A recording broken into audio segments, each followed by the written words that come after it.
ఆషాఢమాసంలో ఈ చెట్టును పూజిస్తే ఆషాఢమాసం వర్షాకాలం రాగానే వచ్చే మాసం ఇది. ఈ మాసంలో సూర్యుడు మిథున రాశిలో సంచరిస్తూ ఉంటాడు. ఈ ఆషాఢ మాసాన్ని విష్ణుమూర్తికి అంకితం చేశారు.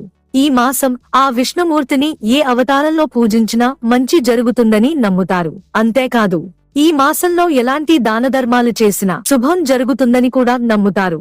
నిజానికి ఈ ఆషాఢ మాసంలో ఎలాంటి శుభకార్యాలు చేయరు.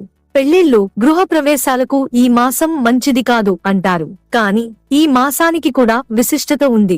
ఈ ఆషాఢ మాసంలో కొన్ని రకాలు పూజలు, ముఖ్యంగా అరటి చెట్టును పూజించడం వల్ల మన కష్టాలు అన్నీ తొలగిపోతాయట. విజయం కోసం ఎదురు చూస్తున్న వారికి కూడా విజయం వరిస్తుందట. ఈ మాసంలో అరటి చెట్టును పూజించడం వల్ల కలిగే లాభాలు ఇవే. అరటి చెట్టును పూజించే విధానం: ఆషాఢ మాసంలో ఏదైనా గురువారం రోజున అరటి చెట్టును పూజించడం శుభప్రదంగా భావిస్తారు. మీరు మీ సౌలభ్యం ప్రకారం సూర్యోదయం తర్వాత ఎప్పుడైనా ఎంచుకోవచ్చు. అరటి చెట్టును శుభ్రం చేసి దాని మూలాల్లోకి నీరు పోయాలి. చెట్టు కొమ్మను గంగాజలంతో కడిగి తుడవాలి. కాండం మీద చందనం, పసుపు కలిపి పేస్ట్ చేయాలి. పై 5 లేదా 7 సార్లు ఎర్రటి దారాన్ని కట్టండి. ముందుగా గణేశుడిని, విష్ణువును పూజించండి. అప్పుడు అరటి చెట్టును విష్ణుమూర్తి స్వరూపంగా భావించి పూజించండి. అనంతరం చెట్టుకు కాలానుగుణ పండ్లు, పువ్వులు, దీపాలను సమర్పించండి. నెయ్యి దీపం వెలిగించి కర్పూర హారతి చేయండి. కొబ్బరికాయ కొట్టి తాంబూలం సమర్పించాలి. ఓం నమో నారాయణాయ అనే మంత్రాన్ని 11, 21 లేదా 108 సార్లు జపించండి. మీరు కాళేశ్వర స్తోత్రం